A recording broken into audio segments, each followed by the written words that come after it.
Hello friends, എല്ലാവർക്കും നമസ്കാരം. Food and ക്രാഫ്റ്റിലേക്ക് ഒരിക്കൽ കൂടി സ്വാഗതം. ഇന്ന് ഞാൻ വന്നിട്ടുള്ളത് ഒരു ചാമ്പയ്ക്കയെക്കുറിച്ചുള്ള വീഡിയോ ആയിട്ടാണ്. നമുക്കിപ്പോൾ എല്ലാവർക്കും അറിയാം, ചാമ്പയ്ക്കയുടെ സീസണാണ്. ധാരാളം ചാമ്പയ്ക്കയൊക്കെ ഉണ്ടാകുന്ന സമയമാണ്. ചാമ്പയ്ക്ക നമുക്ക് എല്ലാവർക്കും വളരെ ഈസി ആയിട്ട് വീട്ടിൽ വളർത്തിയെടുക്കാവുന്ന ഒരു ചെടിയാണ്. നല്ല പുളിപ്പും മധുരമൊക്കെ ഉള്ള ചാമ്പയ്ക്കകളുണ്ട്. കൊളസ്ട്രോൾ കുറയ്ക്കാനൊക്കെ ചാമ്പയ്ക്ക കഴിക്കുന്നത് വളരെ നല്ലതാണ്. വിറ്റാമിൻ സിയുടെ കലവറ തന്നെയാണ് ചാമ്പയ്ക്ക. വിറ്റാമിൻ എ, നാരുകൾ, ഇരുമ്പ് ഇതൊക്കെ നമുക്ക് ചാമ്പയ്ക്കയിലുണ്ട്. ചാമ്പയ്ക്കയെക്കുറിച്ച് കൂടുതൽ അറിഞ്ഞാൽ നമ്മൾ പിന്നെ ചാമ്പയ്ക്ക ഒന്നും വേസ്റ്റാക്കി കളയില്ല. ചാമ്പയ്ക്ക കൊണ്ട് നമുക്ക് വൈൻ ഉണ്ടാക്കാം, അതുപോലെ തന്നെ അച്ചാർ ഉണ്ടാക്കാം. അതൊക്കെ ചെയ്യാം. നന്നായിട്ട് ജ്യൂസ് ഉണ്ടാക്കി കുടിക്കാനും നല്ല ടേസ്റ്റാണ്. കൂടുതലായിട്ട് അതിനെക്കുറിച്ചൊക്കെ പറയുന്നതിന് മുമ്പ് ഒരു കാര്യം, നിങ്ങൾ ആരെങ്കിലും ആദ്യമായിട്ടാണ് എൻ്റെ ഈ ചാനൽ കാണുന്നതെങ്കിൽ ഇതിന് തൊട്ട് താഴെയുള്ള ചുവന്ന സബ്സ്ക്രൈബ് ബട്ടൺ ഒന്ന് പ്രസ് ചെയ്യുക. അപ്പോൾ തന്നെ അതിൻ്റെ റൈറ്റ് സൈഡിലായിട്ടൊരു ബെല്ലൈക്കൺ വരും, അതുകൂടി ഒന്ന് ക്ലിക്ക് ചെയ്തേക്കുക. എങ്കിൽ ഞാൻ അപ്ലോഡ് ചെയ്യുന്ന എല്ലാ വീഡിയോസിൻ്റെയും നോട്ടിഫിക്കേഷൻസ് നിങ്ങൾക്ക് മൊബൈലിൽ ലഭിക്കും. ഒരുപാട് പേര് എന്നോട് റിക്വസ്റ്റ് ചെയ്തിട്ടുള്ള ഒരു വീഡിയോ ആണിത്. അതുകൊണ്ടാണ് ഞാനിപ്പോൾ ഇത് ഇടാൻ ഉദ്ദേശിച്ച വീഡിയോ അല്ല, ഇതിപ്പോൾ റിക്വസ്റ്റ് വന്നുകൊണ്ട് ചെയ്തു എന്നേ ഉള്ളൂ. നമുക്ക് രണ്ട് തരത്തിലും ചാമ്പയ്ക്ക വളർത്തിയെടുക്കാം. ഒന്നാമതായിട്ട് കുരു നട്ടിട്ട് നമുക്ക് ചാമ്പയ്ക്കയുടെ തൈ മുളപ്പിച്ചെടുക്കാം. അതുപോലെ തന്നെ കമ്പ് കുഴിച്ചിട്ടിട്ടും ചാമ്പയ്ക്കയുടെ തൈ വളർത്തിയെടുക്കാം. സാധാരണയായിട്ട് എനിക്ക് തോന്നുന്നത് കമ്പ് കുഴിച്ചിട്ടിട്ട് നമ്മൾ വളർത്തിയെടുക്കുന്ന തൈയാണ് കൂടുതൽ എളുപ്പത്തിൽ കായ്ക്കുന്നത് എന്ന് എനിക്ക് അനുഭവത്തിൽ നിന്ന് തോന്നിയിട്ടുണ്ട്. ചാമ്പയ്ക്കയുടെ തൈ നടാനായിട്ട് എപ്പോഴും നമ്മൾ നല്ല സൂര്യപ്രകാശമുള്ള സ്ഥലമാണ് തിരഞ്ഞെടുക്കേണ്ടത്. നമുക്ക് ചട്ടിയിലും വേണമെങ്കിൽ ചാമ്പയ്ക്ക നട്ട് വളർത്താവുന്നതാണ്. പക്ഷേ നല്ല വലിപ്പമുള്ള ചട്ടി ആയിരിക്കണം, കാരണം ധാരാളം ആഴത്തിലൊക്കെ വേര് പോകേണ്ടതാണ്. അപ്പോൾ കുറച്ചൊരു ഹൈറ്റിലുള്ള ഡ്രമ്മ് പോലെ കുറച്ച് പ്ലാസ്റ്റിക്കിൻ്റെ കണ്ടെയ്നർ എന്തെങ്കിലും എടുത്തിട്ട് അതിൽ നമുക്ക് നടാവുന്നതാണ്. മണ്ണും അതുപോലെ തന്നെ മണൽ, കോക്കോപ്പീറ്റ്, ചാണകപ്പൊടി ഇതൊക്കെ നമുക്ക് മിക്സ് ചെയ്തിട്ട് നടിയൽ മിശ്രിതം തയ്യാറാക്കാം. അതുപോലെ തന്നെ കുഴിയാണെങ്കിൽ ഒരു 1.5 ഇഞ്ച് നീളത്തിലും വീതിയിലും ആഴത്തിലുള്ള കുഴിയിൽ നമുക്ക് ഈ തൈ നടാവുന്നതാണ്. വർഷത്തിൽ ഒരു 4-5 തവണയൊക്കെ എന്തായാലും ചാമ്പമരം കായ്ക്കാറുണ്ട്. നമ്മൾ പൂത്ത് കഴിഞ്ഞാൽ നന്നായിട്ട് നനച്ച് കൊടുക്കാനായിട്ട് മറക്കരുത്, അല്ലെങ്കിൽ പൂവൊക്കെ കൊഴിഞ്ഞു പോകാനായിട്ട് സാധ്യതയുണ്ട്. അതുപോലെ മാസത്തിൽ ഒരിക്കലെങ്കിലും നമ്മൾ വളപ്രയോഗമൊക്കെ നടത്തണം. ചാമ്പയ്ക്ക നല്ല വലിപ്പം വയ്ക്കാനുള്ള 1-2 ഫെർട്ടിലൈസറുകളെ കുറിച്ച് ഞാനിന്ന് പറയാം. നമ്മൾ കിച്ചണിൽ യൂസ് ചെയ്യുന്ന കുറച്ച് വെജിറ്റബിൾസിൻ്റെ വേസ്റ്റ് എടുക്കുക. എന്നിട്ട് അതിൽ എന്ത് വേണമെങ്കിൽ നമുക്കിടാം. മുട്ടത്തോട് ഉണ്ടെങ്കിൽ അതിടാം, നേന്ത്രപ്പഴത്തിൻ്റെ ഒക്കെ തൊലി ഉണ്ടെങ്കിൽ അതിടാം. എല്ലാം കൂടിയിട്ട് മിക്സിയിലിട്ട് നന്നായിട്ട് അടിച്ചെടുക്കുക. നിങ്ങളുടെ കയ്യിൽ കഞ്ഞിവെള്ളം ഉണ്ടെങ്കിൽ കഞ്ഞിവെള്ളം ചേർത്തിട്ട് ഇത് അടിച്ചെടുക്കുക, അല്ലെങ്കിൽ സാധാരണ പച്ചവെള്ളം യൂസ് ചെയ്താലും മതി.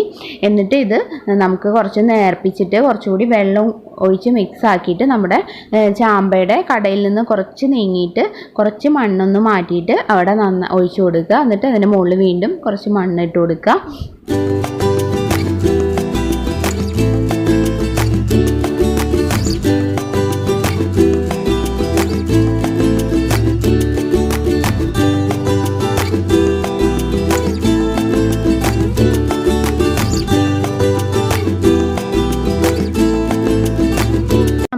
ഇട്ട് കൊടുക്കുമ്പോൾ ഡയറക്റ്റ് ഡ്രൈ ആയിട്ട് വേസ്റ്റ് ഇട്ട് കൊടുക്കുന്നതിനേക്കാളും വളരെ പെട്ടെന്ന് മണ്ണിനോട് ഇത് യോജിച്ചിട്ട് നല്ലൊരു വളമായിട്ട് മാറും. നിങ്ങളെല്ലാവരും ഇത് എന്തായാലും ഒന്ന് ട്രൈ ചെയ്ത് നോക്കണം. അതുപോലെ തന്നെ നമുക്ക് ചെയ്യാവുന്ന ഒന്നാണ് കടലപ്പിണ്ണാക്ക് കുറച്ച് എടുക്കുക. അതൊരു പാത്രത്തിലോട്ട് ഇട്ടിട്ട് അതിലേക്ക് നമ്മൾ കുറച്ച് വെള്ളം കൂടി ഒഴിച്ച് വയ്ക്കുക. എന്നിട്ട് ഈ ബക്കറ്റ് അടച്ച് വയ്ക്കുക. ഇങ്ങനെ ഒരു 5-6 ദിവസം കഴിയുമ്പോൾ ഇത് നന്നായിട്ട് പുളിച്ച് വരും.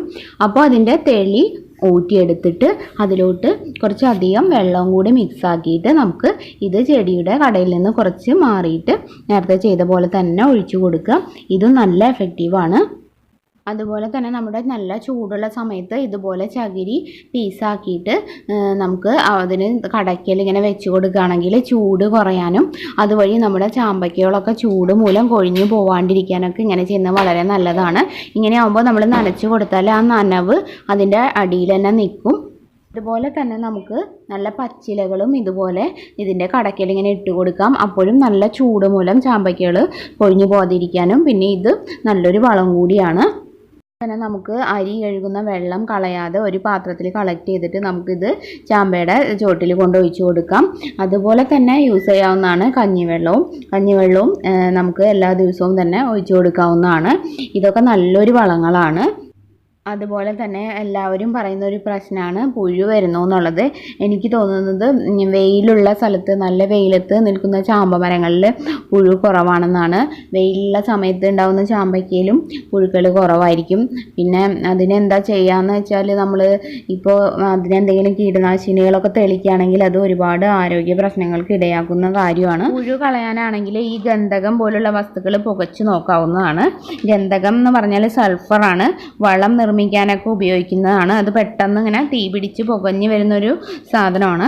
നമ്മൾ സാധാരണ ആശുപത്രിയിലൊക്കെ ഈ ഗന്ധകം പുകയ്ക്കാറുണ്ട്, അണുക്കളെയൊക്കെ നശിപ്പിച്ച് കളയാനായിട്ട്.